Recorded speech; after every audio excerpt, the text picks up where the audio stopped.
Let's Invest. Uždirba žmonės, o ne bankai.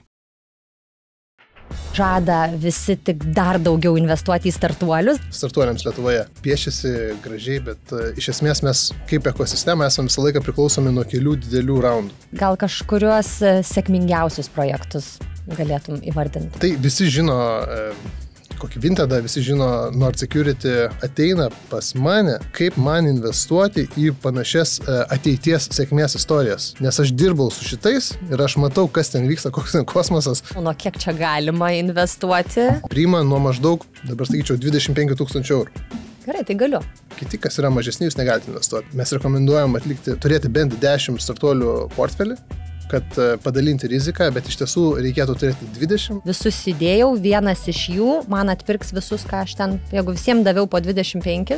25 000 tu pasidaugini, žinai, iš 10, 20, žinai, 200-500 000 ir tu matai, kad tikrai nėra kiekvienam žmogui prieinama. Ir mes leidžiam jiems investuoti nuo 5 000 eurų. O kas yra įdomus startupas? Pageidautina ne 20 metais, kur nėra ne cigaretės, nors ne laikraščiai, baterijų technologija, dronai, kažkokie tai lazeriai, kad būtų ten, prižiūrėta tvarkinga viskas. Kur man reikėtų ateiti prisistatyti? Tai tik pas mane parašys. Iki 5 metų aš to galiu pažadėti, kad tu spėsi atlikti vieną investiciją. Sveiki, čia Indrė Kavaliauskaitė ir mano tinklalaidė 35 į pensiją, kurios nebūtų be investavimo į nekilnojamojo turto projektus platformos Let's Invest. Let's Invest nekilnojamo turto bei investavimo ekspertų komanda padeda privatiems asmenims ir įmonėms įdarbinti laisvus pinigus pernelyg nerizikuojant. Klausėt kaip? Drauge su profesionalais investuojant į išskirtinius nekilnojamojo turto projektus. Projektų atranka ir priežiūra rūpinasi Let's Invest komanda, o jūsų investuotos lėšos apsaugotos įkeičiamų nekilnojamojų turtų. Let's Invest. Uždirba žmonės, o ne bankai.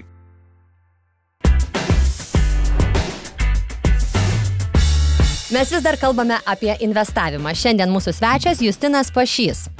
Įmonės NGL įkūrėjas ir CEO organizuoja startuolių investicijų sindikatus, startuolių konsultacinės tarybas ir verslo angelų švietimą. Labai visko daug, bet ir didelė metų patirtis startuolių konsultavime, asmeninis portfelis, kuriame yra daugiau nei 10 startuolių ir sėkmingai įgyvendinti 50 su virš startuolių finansavimo projektų. Teisingai. Dirbo technologijų, rizikos kapitalo, investicijų bankininkystės ir draudimo sektoriuose Danijoje, Lietuvoje ir JAV. Ir kiek dar tik metų? 34 gal? Nes čia mes galim, čia ir moteris gali sakyti kiek metų. Tai jeigu ir moteris sako, tai vyram privaloma. Aš taip negalvoju šiaip apie savo amžių, dažnai reikia atgaminti, žinai, kiek čia yra. Bus trampenki, žinok, irgi. Tai va. Ir kur daugiausiai tų investicijų? Į startuolius, tai ką? Apie tai susirinkom pašnekėti. Šiaip tai, kai tai pristatai, atrodo, kad čia visus medalius man prisegė jau toks kaip senioras jaučiuosi. Bet reikia mokėti pasidžiaugti savo pasiekimais. Ja. Gerai. Tai kaip atrodo ta startuolių ekosistema dabar? Kalbam gal apie Lietuvą, nes tikriausiai auditorija yra Lietuvoje pagrindinė, kuri čia klauso mūsų, tai aš manyčiau, kad apie tai reikėtų ir šnekėti, nes yra labai didžiuliai skirtumai, ar mes kalbėsime apie Ameriką, Švediją, Angliją, Singapūrą arba Lietuvą, jos pakankamai skirtingos yra. Tai mes pagrinde tos startuolių investicijas, kurias mes esame suorganizavę čia savo investuotojams, jos visos buvo Lietuvoje. Tai geriausiai ir pažįstu šiandien. Ir pagrindiniai investuotojai taip pat yra lietuviai, dauguma. Tai kaip ta ekosistema atrodo iš išorės žmogui, kuris, tarkim, pirmą kartą klausosi mūsų ir niekad nėra domėjęsis, girdėjęs nieko, tai ta ekosistema auga labai smarkiai. Mes esame Europoje viena sparčiausiai augančių startuolių ekosistemų. Gal kartais pirmoji vietoje būnam ten, kartais pagal įvairius pjūvis, kaip matuoja, kartais antroji vietoje, bet ne tame esmė, kad kai kurios ekosistemos paauga tenai porą kartų per 5 metus, mes ten paaugam labiau 10 kartų. Mačiau 22 metais, džiaugiausi, kad 23 metais žada visi tik dar daugiau investuoti į startuolius, dabar turim 24 metus. Ar buvo taip 23 metais? Startuoliams Lietuvoje piešiasi gražiai, bet iš esmės mes kaip ekosistema esame visą laiką priklausomi nuo kelių didelių raundų. Nes yra, įsivaizduok, post-series A levelio, čia aišku daug keiksmažodžių bus ir net nežinau kaip tą apeiti, bet esmė yra, kad tie startuoliai turi įvairias stadijas, vieni mažesni, kiti didesni, kiti dar didesni, o kai kurie jau ten turi 1000-2000 darbuotojų ir generuoja 200-300 milijonų eurų metinės pajamas. Tai mes nuo tų didžiųjų esame labai priklausomi kaip ekosistema, kai tu žiūri visą statistiką. Sako, kiek startuoliai pritraukia investicijų, ten 200 milijonų, 300 milijonų per metus Lietuvoje, ar ne? Ir tada pasižiūri, kad 90% tų investicijų atėjo iš 2 raundų, tų didelių įmonių, kurios yra labai užaugusios. Ir tada įvyko daug kitų raundų, kokių gal 50-60 gali būti raundų mažesnių, kurie ten galbūt po 500 milijonų yra. Ir kai tu juos sudedi, jie taip eurais neatrodo labai daug, bet vėliau kai kurie iš tų mažylių užauga iki tų gigantų. Tai svarbu, kad juos ten irgi finansuotų, nes jiems to reikia, kad kai kurios išaugtų tos sėkmės istorijos. Pakalbam konkrečiais pavyzdžiais, gal kažkuriuos sėkmingiausius projektus galėtum įvardinti. Tai visi žino kokį Vintedą, visi žino Nord Security, NordVPN produktą, daug kas juos naudoja, bet koks nors, pavyzdžiui, PVK's kompanija yra mažiau žinoma, jinai per 5 metus, aišku, yra kita problema su startuoliais, kad nėra paviešinama daug informacijos, pavyzdžiui, kokia vertė yra įmonės, prie kurios buvo pritrauktas išorinis kapitalas. Tai dažnai yra neatskleidžiama ir tu gali pabandyti tik tai atspėti. Bet pagal paskutinį raundą, ten $100 milijonų Series B raundas, tai atitinkamai ir tas valuationas yra labai didžiulis ir ta įmonė pasiekė jį per 5 metus. Tai iš esmės yra sunku suvokti tą dydį. Taip. Ir spartumą. Ir kad tai yra įmonė iš Kauno, kuri ten dalinai perskėlė į Vilnių. Truputį jų pažįstu, man teko renginį vesti, jiem labai patiko tokie kaip čia. Tai kai pravedi renginį, tada tu pamatai, kiek ten tų žmonių yra ir kad jie ten nusipirko jau įmonę Amerikoje, kad jie atsivežė tuos inžinierius į tą patį renginį. Taip. Ir tada tu kitaip tą pajauti, sakai, wow. Aš sutikau beje skrydyje, kažkur ten skridau iš Ispanijos per Vokietiją į Lietuvą ir buvom tam pačiam layoverį su kažkokiu amerikiečių programuotoju. Važiavom taksi, nes buvo vėlyvas skrydis, mums davė ten jau viešbutį. Mus taip susodino kartu į tą taksi ir sakau, ko tu skrendi į tą Lietuvą iš tos Amerikos, sako, tai į PVK'o ten kažkokį kalėdinį balių. Šitam ir buvau, taip, ten didžiulis. Tai lygiai tas pats, suprantate, ateina. Bet koks džiaugsmas, kad Lietuvoje yra tokios įmonės ir kad jos turi galimybę čia augti. Taip, aišku, jos prasideda, čia užsimesga ir tos didelės sėkmės istorijos jos išsiplečia iš už Lietuvos. Jų Lietuva kaip rinka yra labai ten maža kropelė, ten koks 1% visų jų klientų, visų jų pajamų. Jie iš Lietuvos išaugia, bet plečiasi visam pasaulyje. Tai su tom sėkmės istorijom ateina supratimas visiems kitiems Lietuvoje. Yra, tu vedei renginį, pajauti tą. Kažkokie teisininkų kontora padėjo jiems pritraukti vieną ar kitą šitą funding roundą. Tai visokie teisininkai, visokie ten konsultantai ir taip toliau. Jie ateina pas mane, kaip man investuoti į panašias ateities sėkmės istorijas. Nes aš dirbau su šitais ir aš matau, kas ten vyksta, koks ten kosmosas ir aš norėčiau būti dalininkas, bet ten jau nuvažiavo šitas, jau nuplaukė, o galbūt pareina panašesnių, tik tai ankstyvosnėje stadijoje. Tai čia atėjau dėl to ir aš.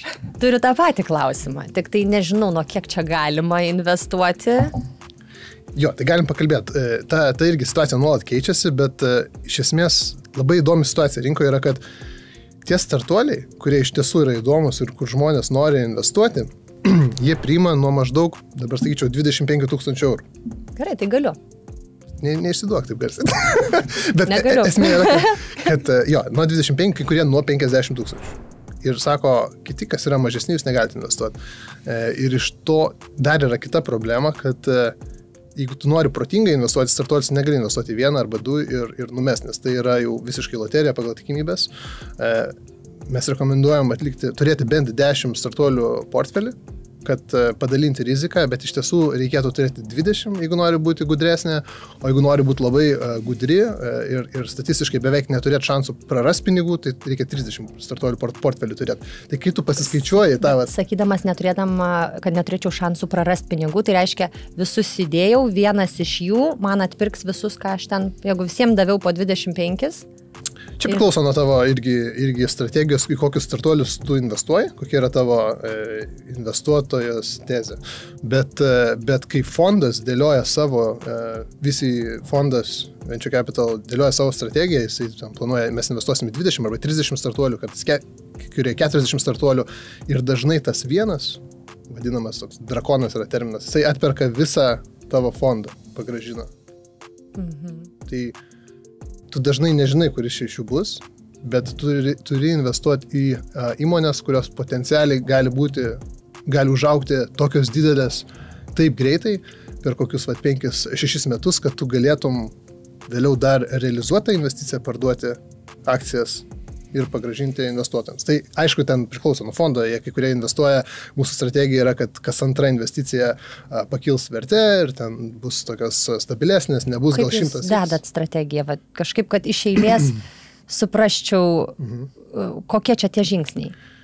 Pas jūs gali ateiti, aš galiu ateiti pas jūs. Dar pabaigiam dėl to kito. Tai žodžiu, esmė yra, kad dėl tos rinkos, kad 25 000 tu pasidaugini, žinai, iš 10 20, žinai, 200-500 tūkstančių ir tu matai, kad tikrai nėra kiekvienam žmogui prieinama. Tai daugumai nėra prieinama. Ir jeigu mes žiūrėsim savo statistiką, mes kai darom tos angelų sindikatus, mes priimam vidutiniškai vienam sindikatui yra 32 investuotojai, taip dažniausiai tarp 30-40. Ir mes leidžiam jiems investuoti nuo 5 000 eurų. Tai aš galiu ateiti, duoti savo kažkiek pinigų, ar turėsiu kažkokį balsą, kur tą investuoti, ar aš turiu visiškai pasitikėti jūsų sprendimu?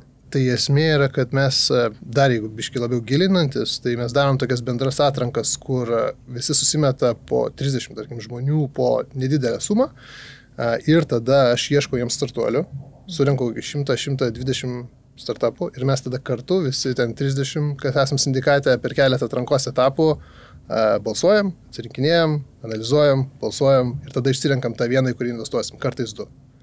Tai iš esmės yra ta balso teisė, taip toliau. Tai mes padarom tokį prieigą šiek tiek žmonėms nuo mažiau pradėti. Ir esmė yra, kad mūsų maždaug gal apie pusę mūsų investuotojų ir investuoja maždaug apie 5 000 eurų, kita pusė daugiau ir, tarkim, vidutinė gaunasi investicija apie 10 000, bet aišku, pagal galimybės, kai kurie žmonės 20, 30 ir 40 deda, čia pagal galimybės kažkam tai yra kaip 5 000, bet esmė yra, kad tada tu gauni prieigą prie tų įdomių startupų, kurie priima, tarkim, nuo 50. O kas yra įdomus startupas? Tai va, tai čia... Čia irgi gal paklausys kažkas, kuria startupus, ko reikia startupui, kad jis būtų įdomus investuotojams.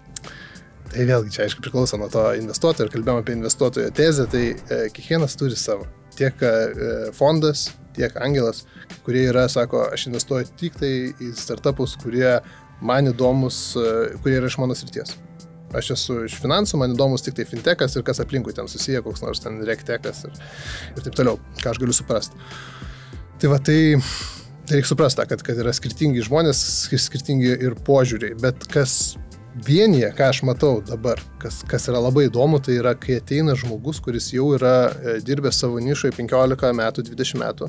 Tai reiškia, kad yra ekspertas savo srities ir pageidautina ne 20 metais, o labiau, taip irgi mes, jeigu žiūrėsim, kur mūsų investicijos eina, tai yra labiau 40-mečiai. Ir tai yra susiję irgi su statistika tiek Lietuvos, tiek pasaulinė, kad sėkmingiausios įmonės yra foundinamos žmonių, kuriems 30-40, pagal kai kurias studijas 5 metai, kur jų yra 2-3 verslas. Tai iš esmės toksai žmogus, kuris žinomas savo srityje, kūrė startuolį savo srityje, apsistatęs 2-3 co-founderiais su skirtingomis kompetencijomis, kur pageidautina jie dar yra ir dirbę kartu. Anksčiau turi kažkokį tai track rekordą ir taip pat... O taip pat tikrinate, ne? Be abejo. Ir tada svarbu, kad jie kurtų srityje kažkokioje tai sektorių industrijoje, kuri sparčiau, kur nėra ne cigaretės, nors ne laikraščiai, ne kažkas, kas tu matai, kad krenta, o kas auga. Tai aišku, dabar visi kalba apie dirbtinį intelektą, bus koks nors baterijų technologija, bus koks nors ten genų modifikavimas, koks nors biotekas, life science, medtekai visokie. Ten, kur tekas, koks nors climate tekas, visi šitie dalykai, kurie tu žinai, tu skaitai žurnalus, skaitai online, kad šitas čia auga, tai mums irgi įdomu. Tas pats fintekas, kur Lietuva yra stipri, tai ne šiaip so esame stiprus, mes turim ir kompetencijas, ir žinias, ir tam tikrą kapitalo prieigą, licenzijas, reguliavimą.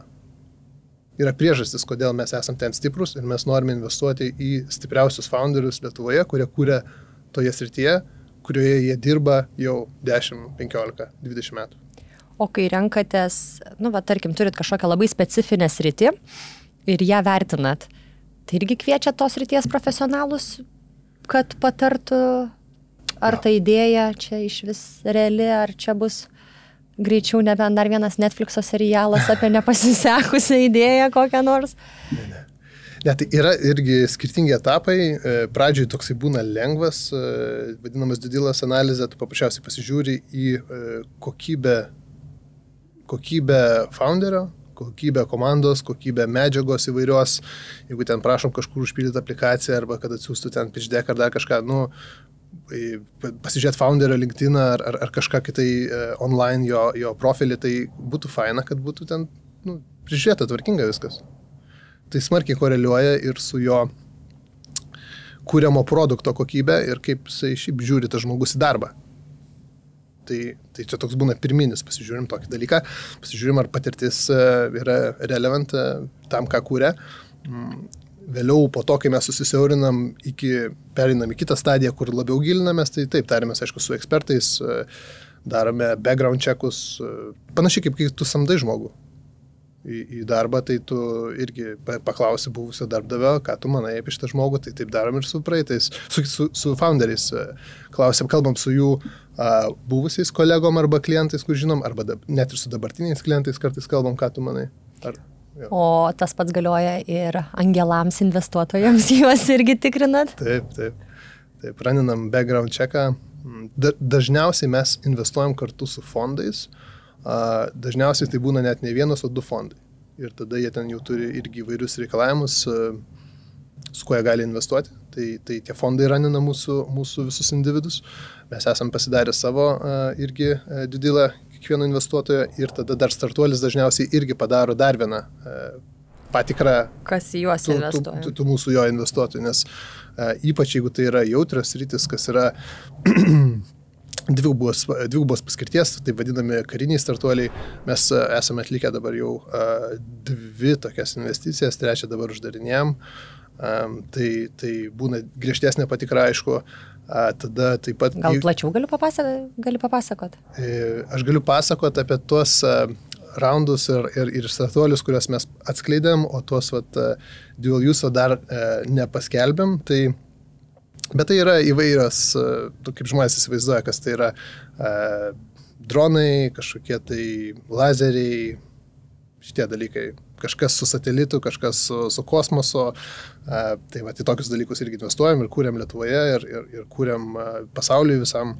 Turim labai stiprių komandų, kurios dirba sunkiai garažuose ir angaruose ir daro labai įdomius dalykus.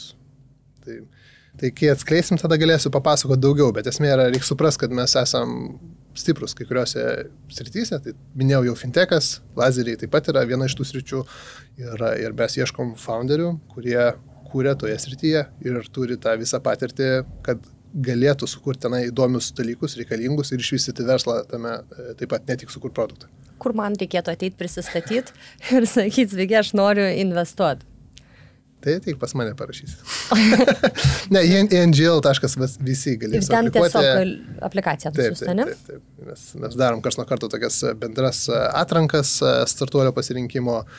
Dažniausiai Man smagu jausčiausi, kad turiu bendradarbių kažkokių kolegų, su kuriais galima pakalbėti. Tik tai vos tau įėjus, sakau, ar dar spėsiu iki 35, tai nelabai pensiją suspėsiu, ne 35, bet 5 metai būtų jau toks neblogas laiko tarpas tikėtis, kad jeigu teisingai investuota į startuolius, galiu jau tikėtis gražos, ar dar galiu padaryti 40. Iki 35 metų aš tau galiu pažadėti, kad tu spėsi atlikti vieną investiciją. Tiek aš tau galiu pažadėti. Nes tai nėra taip paprasta, kaip žmonės įsivaizduoja. Aš atsidariau kripto accountą, ten išsikeičiau eurus į kažkokį tai bitcoiną ir aš jau jį turiu. Čia yra privatus sandoriai, kur mes perkam įmonių akcijas arba per kitokius finansinius instrumentus teisę į akcijų kainos prieaugį. Po to, kai mes įsirenkam tokį startuolį, dar 2, 3, kartais 4 mėnesius trunka visos dėrybos, sutarčių derinimas, mes turim teisininkų komandą, startuolis turi teisininkų komandą, toks vyksta back and forth, tarėmės dėl shareholder agreemento, dėl investment agreemento sąlygų, tai gali suspėti iki 35 metų investuoti galbūt į vieną, bet esmė yra, kad čia toksai visiškai long term žaidimas, kur tu investuoji pinigus dabar ir tikiesi gražos po kokių 8 metų. Tu jas užrakini, jinai yra nelikvidi, tu nieko nepasigražinsi ir iš to ateina visa rizika. Kad tu investuoji į ankstyvos stadijos įmonę, kuri turi technologinį aspektą, reiškia, jinai konkuruoja tikriausiai su visų pasauliu. Ir taip pat jie turi daug minusų ir dar nežinomųjų. Ir taip pat tu įdedi pinigus, kuriuos jie naudoja tam, kad tenai kurt dalykus, kur tu uždirbsi tik tai prie kito raundo didesnio kažkokio tai valuation, jeigu įmonė gerai seksis ir tave ateinantis investuotojas išpirks tavo akcijas. Kartais taip nutinka. Kartais kita įmonė nuperka tą startuolį, vadinamas tenai acquisitionas įvyksta ir tada tu parduodi savo akcijas, arba startuolis nueina į kažkokį tai IPO keliu, kur pas mus beveik nėra buvę tokių atvejų Lietuvoje, kad nueitų listinguotųsi akcijų biržoje, galbūt greitai bus, Vintedas arba Nord Security, pasižiūrėsim, lygtais eina link to, bet Baltic Classifieds Group listingavosi Londone. Tai kaip ir įmanomas, bet labai mažai tikėtinas šitas kelias. Tai iš esmės tau reikės laukti, kol kažkas nupirks tavo akcijas už didesnę kainą, negu tu pirkai, ir tai užtrunka laiko sukurti tą vertę. Įmonei reikia samdyti žmonės, kurti produktą, tobulinti jį, parduoti, plėstis į kitas rinkas ir taip toliau. Tai čia kaip su visais verslais. Nebijau pasikartoti, nejudinami pinigai nuvertėja. Tad jei turite laisvų lėšų ir norite investuoti, bet nežinote kur ir kaip, jums padėti gali Let's Invest profesionalų komanda, susibūrusi tam, kad kokybiškai investuoti galėtų kiekvienas. Let's Invest nekilnojamo turto bei investavimo ekspertai atidžiai atrenka ir prižiūri investicinius projektus, o jų tikslas suteikti kuo didesnę grąžą investuotojui. Tai yra unikali galimybė uždirbti finansuojant išskirtinius, kokybiškus nekilnojamo turto projektus, o visos jūsų investicijos yra užtikrintos pirminę hipoteką įkeistų nekilnojamojų turtų. Let's Invest. Uždirba žmonės, o ne bankai. O Lietuvoje yra daug tų angelų? Tokių kaip žmonės įsivaizduoja verslo angelas, kur deda 50 000 arba daugiau į startuolį, apie 30 žmonių. Dažniausiai tą daro po darbo privačiai ar su savo verslais? Privačiai, per pertraukas, savaitgaliais. Daugumai asociuosis verslo angelas su tuo žmogum, kuris deda ten 100-150 tūkstančių, kartais 200 tūkstančių. Tai yra, kas investuoja 5 tūkstančius ir užsirašo LinkedIn'e, kad jie yra verslo angelas, investavo į tą startuolį, jie jaučiasi, kad jie yra suinvestavę ir jie labai daug padeda. Ir it's fine. Ar galiu gauti kažkokius mokymus? Jo. Aš nekviečiu, aš tik tai informuoju, kad tokie vyksta. Ir jeigu palygint, kur čia mes esam bendram pasaulio žemėlapy? Mes esam toksai mažas vandens lašelis pasaulyje. Tai mus visą laiką lygina su Estija, net ten anksčiau pradėjo labiau pažengę. Tai mes juos vejamės ir aš manau, kokių 5 metų bėgė jau galėsime lygiuotis. Ką dar reikia turėti? tu tikrai neturi strateginio planavimo patirties. Krūva dalykų yra, kur tau trūksta tikriausiai, tai apsistatyk co-founderiais, kurie tą yra darę ir kamšyk tas spragas. Jeigu nenusimanot, tai ir nedaryk. Aš galiu iki 3-5 angelų nebent patapti. Netgi tie, kurie gali investuoti daugiau, aš sakau, pradėkit nuo mažiau. Nuo tiek, kiek tu planavai, iš 2 padalink ir vat, čia bus tavo suma. Nes tavo pirma investicija yra kaip kazino realiai. O Lietuvoje yra daug tų angelų? Žinai, čia toksai, kaip pasižiūrėsi, kas yra angelas ir taip toliau, tai kiek daug yra tokių... Daug investuojančių, sakykime, ne tų, kur po 5 000, 25, o tie, kurie nuolat kiekvienais metais ir dar sako, va tų, kurie sako, aš kitais metais investuosiu dar daugiau. Jo, tai iš esmės, tokių kaip žmonės įsivaizduoja verslo angelas, kur deda 50 000 arba daugiau į startuolį, mes turėjom galbūt...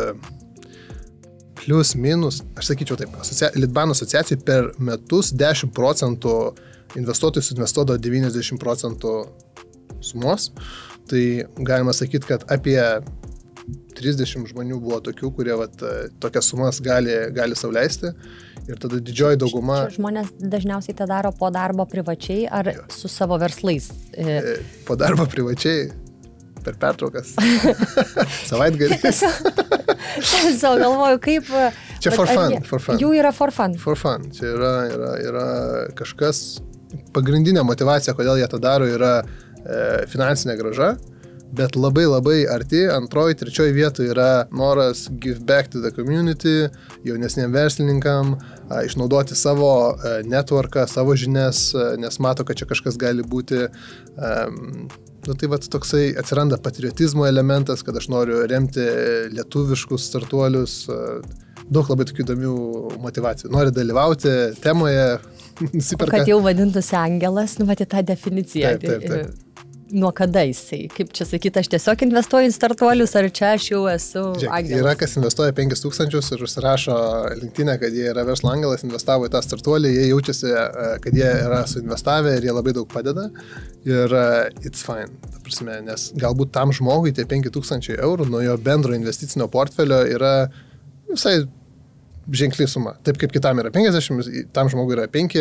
Esmė yra, kad tipo, žinai, aš investavau, aš palaikau, aš džiaugiuosi ir tas žmogus save vadina verslo angelu. Jeigu tu paklausi startuolio kokią nors, jiems tikriausiai daugumai asociuosis verslo angelas su tuo žmogum, kuris deda ten 100-150 tūkstančių, kartais 200 tūkstančių deda Lietuvoje, 250 tūkstančių yra dėję Lietuvoje mūsų raunduose žmonės į vieną startupą ir va čia jau rimtai įdėjau, čia aš esu valdyboje kokioje nors, labai solidus žmogus, aš ten sėdžiu su to startupu, dėlioju strategijas ir tada jau yra verslo angelas. Tai yra tas spektras.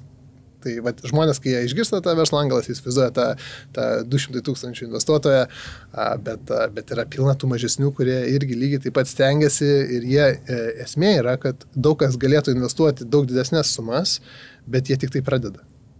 Tai jie nesijaučia saugus investuoti daugiau, jie pradžiai sako, aš pamėtysiu tokiam sumom, aš mokysiuos, su laiku padidinsiu tą sumą. Tavo veikla gali pamokyti ir patarti ir pačiam tą daryti ir ieškot, ar labiau turėčiau ateiti ir sakyti, aš jau noriu būti jūsų dalim? Tai galiu gauti, žodžiu, mano toks klausimas, ar galiu gauti kažkokius mokymus? Jo.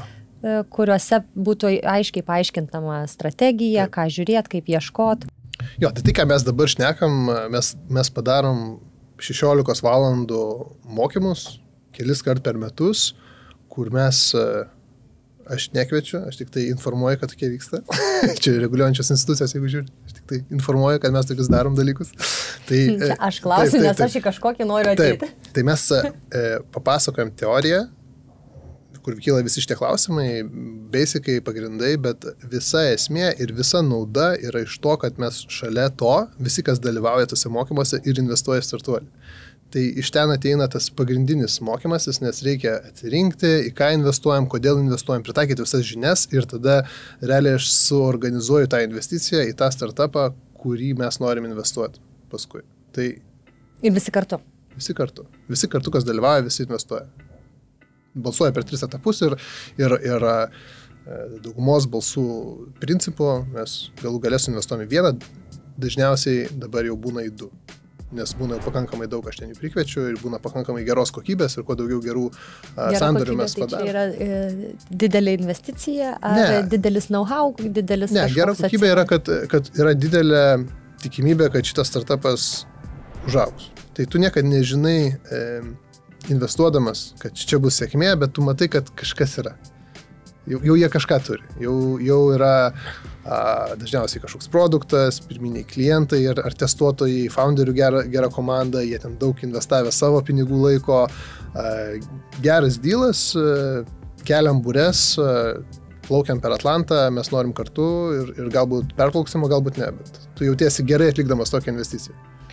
Prakalbus apie Atlantą, kokie skirtumai ir panašumai yra tarp JAV startupų ir Lietuvos, dar su Danija, nežinau, su kokiom šalim tekę susidurti ir jeigu palygint, kur čia mes esam bendram pasaulio žemėlapį? Mes esam toksai mažas vandens lašelis pasaulyje, kuris, taip, kai pasižiūri iš viršaus, nesimato mūsų. Tai lygiai tas pats yra ir su startuoliais. Šiaip, reikia suprasti, kad nei eurais, doleriais investuotais per metus, nei startuolių skaičiumi mes čia nieko nenustebinsim.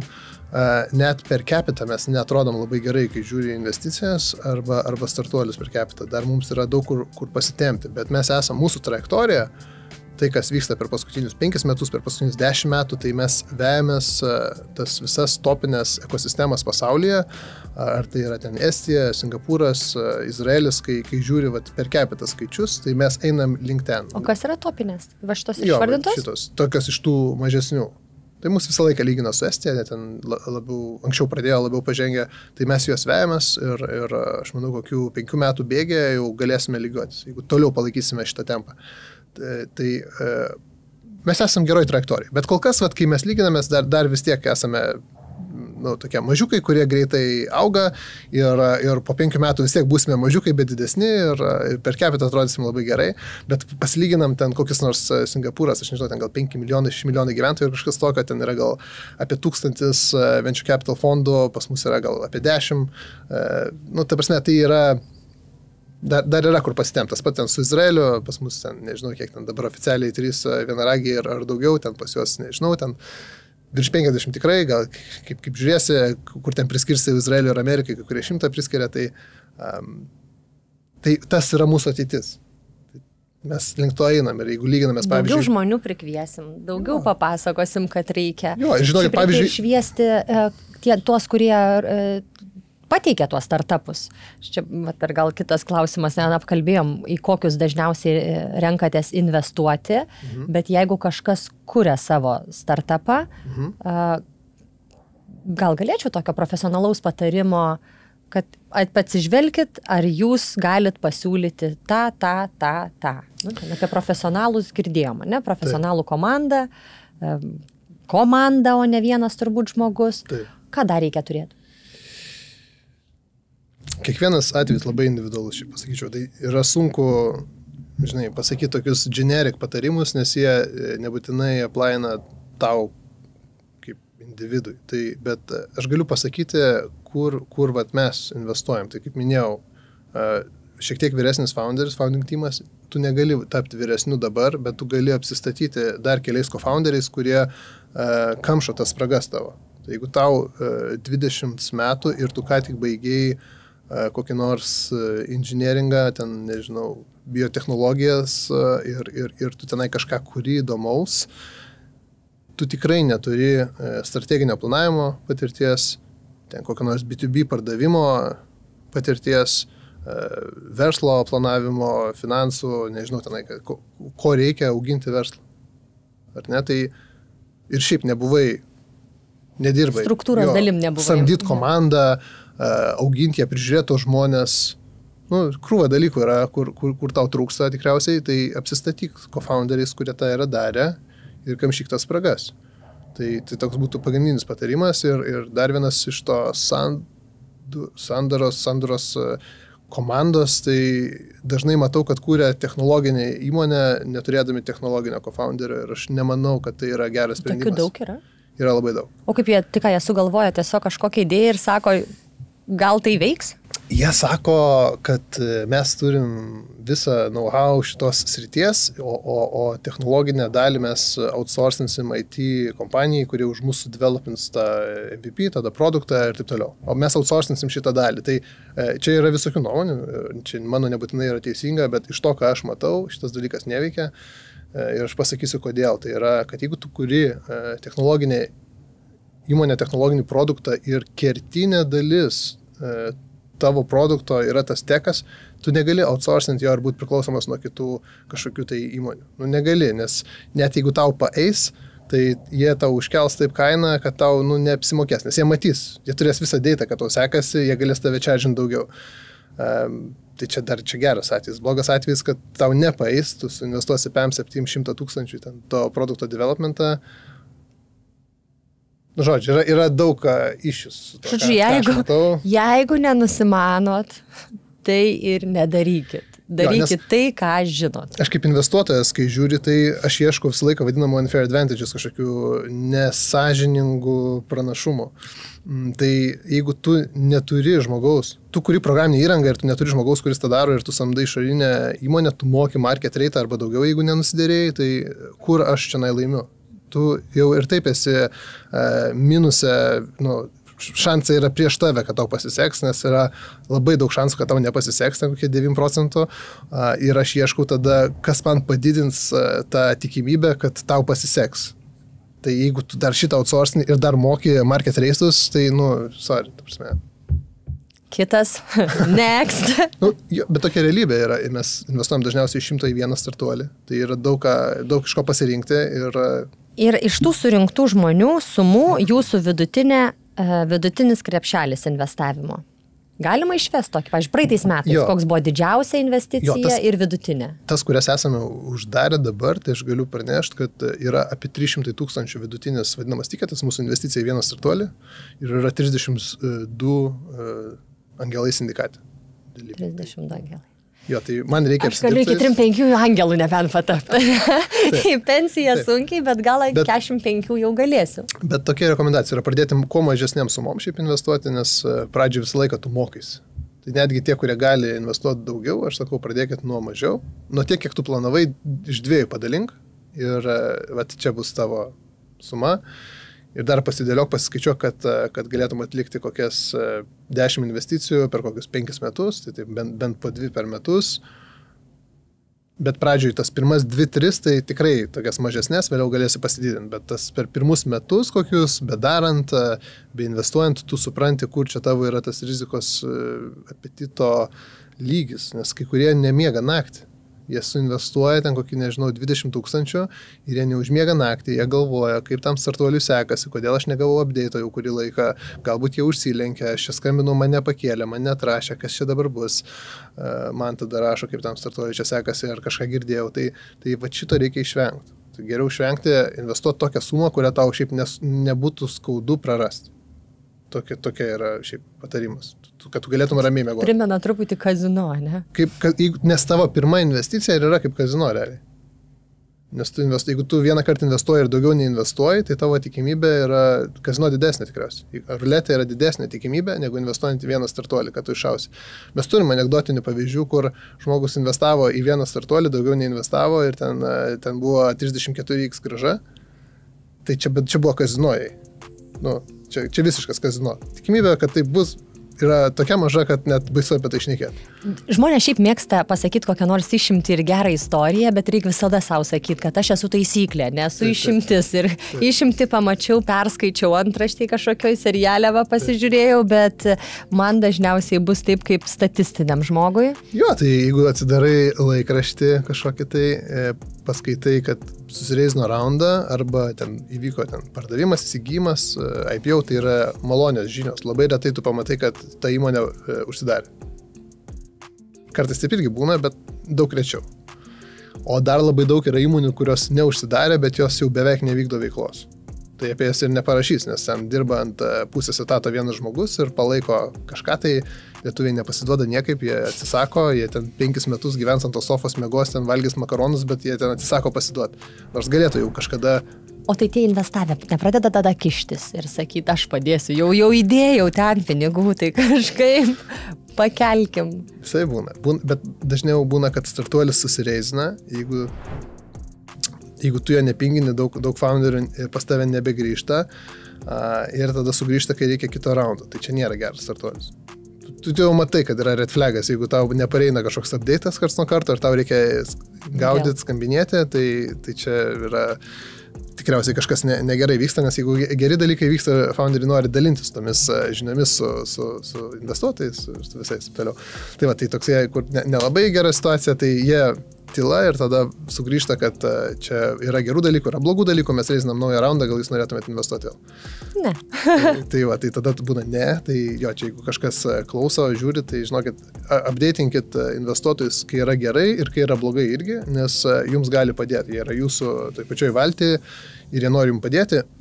Mes turim irgi, vat, kai investuojam 30 senai, kažkiek žmonių sindikatė, ten būna, jie beveik visi būna direktoriai įvairių sričių, įmonių, sferų, bet daug ekspertų ir kai yra kažkokia tai problema, tai yra daug geriau, kai mums parašo ir mes galim susirasti kažkokį žmogų, kuris gali realiai padėti tam startupui. Nebijokit. Reikia pasakyti, nebijokit sakyti, kai yra blogai, nes čia irgi pas mus yra... Mes mokyklą išmokom. Nežinau, dabar gal jaunesnė karta kitaip auga, bet va, mes, kaip ir mečiai, mes bijodavom, nemoki tyli, nuleidę, neišėjo nieko, nuleidę akis, gal pasiseks, gal paeis. Ir valdybos taip atrodo irgi dažnai startuolių čia, kad stengiasi pristatyti geras naujienas ir kaip viskas yra gerai, vietoj to, kad pasakytų per 5 minutės realią situaciją, galbūt iš tiesų yra gera ir tada mes praleistumėm visą likusį laiką ant top pagrindinės ten 1 ar 2 problemų sprendimo. Nes visą laiką... Greičiausiai surasti tą sprendimą. Jo, nes jų daug tų problemų būna, bet kažkiek viena gali užlenkti tavo įmonę. Tai reikia, kad nebūtų to, kad mes čia sėdim klausom, kaip viskas gerai ir tada, žinai, pasirodo nėra labai gerai. Čia reikia suprasti, kad tai ne egzaminas, ne kontrolinis, o bendra valtis, kurioje, jeigu atidavėjai savo startuolį, kad investuotų, tai pasitikėk visais irkluojančiais. Taip. Ir jeigu investuoji, tai padėk irkluoti. Gerai, tai tikiuosi, kad 24 metai bus geri. Aš tikiuosi, kad bus bent vienas IPO. Ir jeigu bus bent vienas IPO pas mus, tai čia bus labai geri metai. Visai ekosistemai. Nes mes tų exitų nelabai esam daug turėję čia pas save, kurie nebuvo plačiai padalinti tose įmonėse, bet va, tose mūsų didesnėse labai daug yra tų stock optionų turėtojų, tai jie laukia, mes laukiam, kai jiems pergrįš iš tokio exito pinigai, tai atsiras daug daugiau ir startuolių investuotojų, ir naujų startupų, founderių, tai aš manau, kad vat, toks galėtų būti labai didelis postumis visai mūsų mažai ekosistemai, nes nuo to, pavyzdžiui, prasidėjo Estijos visas tas boomas, tai yra nuo Skype exito, tai aš tikiuosi, kad mes turėsim panašią bangą čia Lietuvoje ir tada dar daugiau žmonių atmerks akis, kurie dar buvo užsimerkę iki šiol. Linkiu lygiai to paties. Būkim geresni už gestus.